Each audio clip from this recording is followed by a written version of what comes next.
Si vous avez eu la curiosité de regarder les dates de ces différents documents, vous avez pu constater qu'entre la date de la première pièce, le 8 septembre 1886, et la réunion de la séance du Conseil d'État, le 15 novembre 1887, 14 mois se sont écoulés. Compte tenu des moyens de communication de l'époque et du nombre de candidatures à étudier, ce délai, bien que long, ne paraît pas déraisonnable.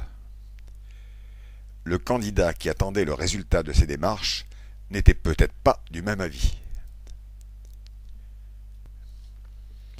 Au-delà de l'énumération du processus de naturalisation, l'examen attentif des documents donne aussi une image de l'organisation administrative et de son évolution. L'administration en place est parfaitement structurée et hiérarchisée. À Alger, c'est un préfet qui émet son avis en lieu et place du général commandant la province, qui figure pourtant encore dans l'inventaire des pièces à fournir aux gardes des sceaux.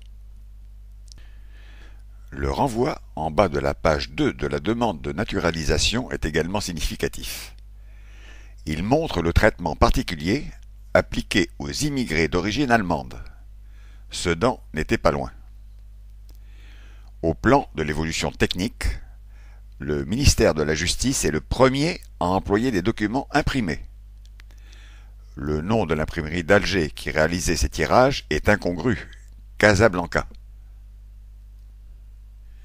Les autres documents sont encore des reproductions de textes calligraphiés où l'on constate çà et là encore quelques mots orthographiés à l'ancienne.